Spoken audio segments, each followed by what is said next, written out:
मार्कण्डेय उवाच नारायणं परब्रह्म सर्वकारणकारकम् प्रपद्ये वेङ्कटेशाख्यं तदेव कवचं मम। सहस्रशीर्षा पुरुषो वेङ्कटेशः शिरोवतु प्राणेशः प्राणनिलयः प्राणान् रक्षतु मे हरिः। आकाशराट् सुतानाथ आत्मानं मे सदावतु देवदेवोत्तमोपायात् देहं मे वेङ्कटेश्वरः। सर्वत्र सर्वकालेषु मङ्गाम्बाजानीश्वरः पालयेन्मां सदा कर्म साफल्यं न प्रयच्छतु। य एतद्वज्रकवचमभेद्यं वेङ्कटेशितुः सायं प्रातः पठेन्नित्यं मृत्युं तरति निर्भयः। इति श्रीवेङ्कटेश्वर वज्रकवचस्तोत्रं सम्पूर्णम्। मार्कण्डेय उवाच नारायणं परब्रह्म सर्वकारणकारकम् प्रपद्ये वेङ्कटेशाख्यं तदेव कवचं मम। सहस्रशीर्षा पुरुषो वेङ्कटेशः शिरोवतु प्राणेशः प्राणनिलयः प्राणान् रक्षतु मे हरिः। आकाशराट् सुतानाथ आत्मानं मे सदावतु देवदेवोत्तमोपायात् देहं मे वेङ्कटेश्वरः। सर्वत्र सर्वकालेषु मङ्गाम्बाजानीश्वरः पालयेन्मां सदा कर्म साफल्यं न प्रयच्छतु।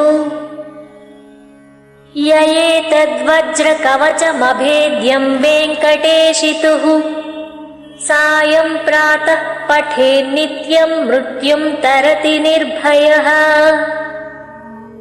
इति श्रीवेङ्कटेश्वर वज्रकवचस्तोत्रं सम्पूर्णम्। मार्कण्डेय उवाच नारायणं परब्रह्म सर्वकारणकारकम् प्रपद्ये वेङ्कटेशाख्यं तदेव कवचं मम। सहस्रशीर्षा पुरुषो वेङ्कटेशः शिरोवतु प्राणेशः प्राणनिलयः प्राणान् रक्षतु मे हरिः। आकाशराट् सुतानाथ आत्मानं मे सदावतु देवदेवोत्तमोपायात् देहं मे वेङ्कटेश्वरः। सर्वत्र सर्वकालेषु मङ्गाम्बाजानीश्वरः पालयेन्मां सदा कर्म साफल्यं न प्रयच्छतु। य एतद्वज्रकवचमभेद्यं वेङ्कटेशितुः सायं प्रातः पठेन्नित्यं मृत्युं तरति निर्भयः। इति श्रीवेङ्कटेश्वर वज्रकवचस्तोत्रं सम्पूर्णम्। मार्कण्डेय उवाच नारायणं परब्रह्म सर्वकारणकारकम् प्रपद्ये वेङ्कटेशाख्यं तदेव कवचं मम। सहस्रशीर्षा पुरुषो वेङ्कटेशः शिरोवतु प्राणेशः प्राणनिलयः प्राणान् रक्षतु मे हरिः। आकाशराट् सुतानाथ आत्मानं मे सदावतु देवदेवोत्तमोपायात् देहं मे वेङ्कटेश्वरः। सर्वत्र सर्वकालेषु मङ्गाम्बाजानीश्वरः पालयेन्मां सदा कर्म साफल्यं न प्रयच्छतु। य एतद्वज्रकवचमभेद्यं वेङ्कटेशितुः सायं प्रातः पठेन्नित्यं मृत्युं तरति निर्भयः। इति श्रीवेङ्कटेश्वर वज्रकवचस्तोत्रं सम्पूर्णम्। मार्कण्डेय उवाच नारायणं परब्रह्म सर्वकारणकारकम् प्रपद्ये वेङ्कटेशाख्यां तदेव कवचं मम। सहस्रशीर्षा पुरुषो वेङ्कटेशः शिरोवतु प्राणेशः प्राणनिलयः प्राणान् रक्षतु मे हरिः।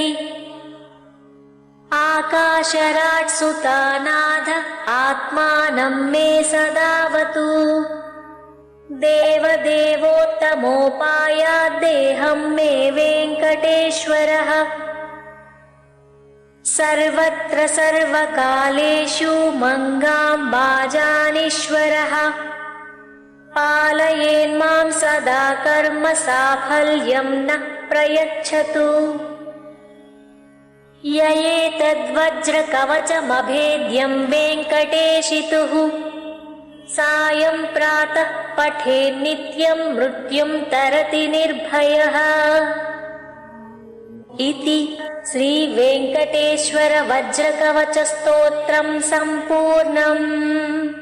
मार्कण्डेय उवाच नारायणं परब्रह्म सर्वकारणकारकम् प्रपद्ये वेङ्कटेशाख्यां तदेव कवचं मम। सहस्रशीर्षा पुरुषो वेङ्कटेशः शिरोवतु प्राणेशः प्राणनिलयः प्राणान् रक्षतु मे हरिः। आकाशराट् सुतानाथ आत्मानं मे सदावतु देवदेवोत्तमोपायाद्देहं मे वेङ्कटेश्वरः।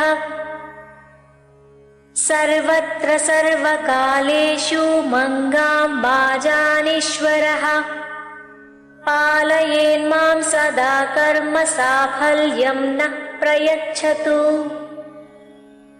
य एतद्वज्रकवचमभेद्यं वेङ्कटेशितुः सायं प्रातः पठेन्नित्यं मृत्युं तरति निर्भयः। इति श्रीवेङ्कटेश्वर वज्रकवचस्तोत्रं सम्पूर्णम्।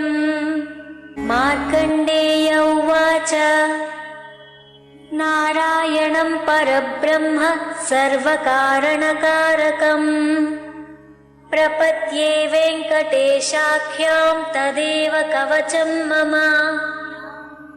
सहस्रशीर्षा पुरुषो वेङ्कटेशः शिरोवतु प्राणेशः प्राणनिलयः प्राणान् रक्षतु मे हरिः।